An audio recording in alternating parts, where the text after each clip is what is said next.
ಇನ್ನು ಧರ್ಮಸ್ಥಳದ ರಹಸ್ಯದ ವಿಚಾರವಾಗಿ ಈ ಬುರುಡೆ ಪ್ರಕರಣಕ್ಕೆ ಸಂಬಂಧಪಟ್ಟ ಹಾಗೆ ಒಂದು ಮಹತ್ವದ ಬೆಳವಣಿಗೆ ನಡೆದಿದೆ. ಒಂದು ಕಡೆ ಇಡೀ ಪ್ರಕರಣದ ಮೂಲವನ್ನ ರದ್ದು ಮಾಡಿ ಅಂತ ಬುರುಡೆ ಗ್ಯಾಂಗ್ ಹೈಕೋರ್ಟ್ ಮೊರೆ ಹೋಗಿದೆ. ಮತ್ತೊಂದು ಕಡೆ ಷಡ್ಯಂತ್ರ ಮಾಡಿದಂತ ಬುರುಡೆ ಗ್ಯಾಂಗಿಗೆ SIT ಇವತ್ತು ಮತ್ತೆ ಶಾಕ್ ಕೊಟ್ಟಿದೆ.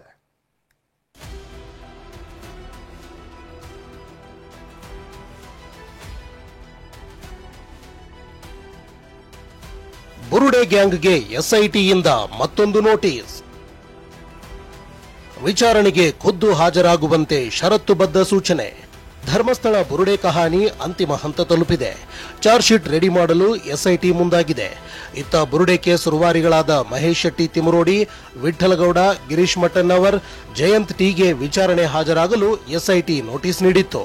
ನೋಟಿಸ್ ನೀಡಿದ್ರೂ ವಿಚಾರಣೆಗೆ ಹಾಜರಾಗದ ಗ್ಯಾಂಗ್ ಹೈಕೋರ್ಟ್ಗೆ ಒಂದು ಅರ್ಜಿ ಸಲ್ಲಿಸಿದೆ. ಈಗಾಗಲೇ 9 ಬಾರಿ 100 ಗಂಟೆ ವಿಚಾರಣೆ ನಡೆದಿದೆ. ಸಾಮಾಜಿಕ ಜಾಲತಾಣಗಳಲ್ಲಿ ನೋಟಿಸ್ ನೀಡಿದ್ದಾರೆ. ಇದಕ್ಕೆ ತಡೆ ಕೊಟ್ಟು ಒಟ್ಟು ಪ್ರಕರಣವನ್ನೇ ರದ್ದು ಮಾಡಿ ಅಂತ ಹೈಕೋರ್ಟ್ ಕದ ತಟ್ಟುವುದರ ಮೂಲಕ ಯೂಟರ್ನ್ ಹೊಡೆದಿದೆ.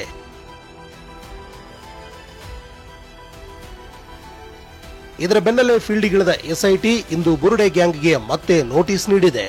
ಮಹೇಶ್ ಶೆಟ್ಟಿ ತಿಮರೋಡಿ, ವಿಠಲಗೌಡ, ಗಿರೀಶ್ ಮಟ್ಟಣ್ಣನವರ್, ಜಯಂತ್ ಮನೆಗಳಿಗೆ ತೆರಳಿದ SIT ಅಧಿಕಾರಿಗಳು ಖುದ್ದು ನೋಟಿಸ್ ನೀಡಿದ್ದಾರೆ.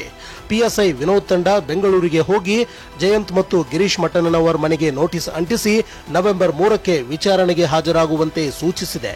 ಇನ್ನು PSI ಗುಣಪಾಲ್ ತಂಡ ದಕ್ಷಿಣ ಕನ್ನಡ ಜಿಲ್ಲೆ ಬೆಳ್ತಂಗಡಿ ತಾಲೂಕಿನ ಉಜಿರೆಯಲ್ಲಿನ ಮಹೇಶ್ ಶೆಟ್ಟಿ ತಿಮರೋಡಿ ಮತ್ತು ವಿಠಲಗೌಡ ಮನೆಗೆ ಹೋಗಿ ನೋಟಿಸ್ ಅಂಟಿಸಿದೆ. ತಿಮರೋಡಿಗೆ ನವೆಂಬರ್ 3ಕ್ಕೆ, ವಿಠಲಗೌಡನಿಗೆ ನಾಳೆ ವಿಚಾರಣೆಗೆ ಹಾಜರಾಗುವಂತೆ ಸೂಚಿಸಿದೆ. ಇನ್ನು ಮಹೇಶ್ ಶೆಟ್ಟಿ ತಿಮರೋಡಿ ಈ ಕ್ಷಣದವರೆಗೂ ತಲೆಮರೆಸಿಕೊಂಡಿದ್ದಾರೆ. ಸುಜಾತ ಭಟ್ ವಿಚಾರಣೆ ಮುಗಿದಿದೆ. ತಿಮರೋಡಿ, ಮಟ್ಟಣ್ಣನವರ್, ಜಯಂತ್, ವಿಠಲಗೌಡಗೆ ಬಂಧನ ಭೀತಿ ಎದುರಾಗಿದೆ. ವಿಚಾರಣೆಗೆ ಹಾಜರಾಗದಿದ್ರೆ ಬಂಧಿಸೋ ಸಾಧ್ಯತೆ ಇದೆ. ಪೃಥ್ವಿರಾಜ್ ಬೊಮ್ಮನಕೆರೆ, TV9 ಮಂಗಳೂರು.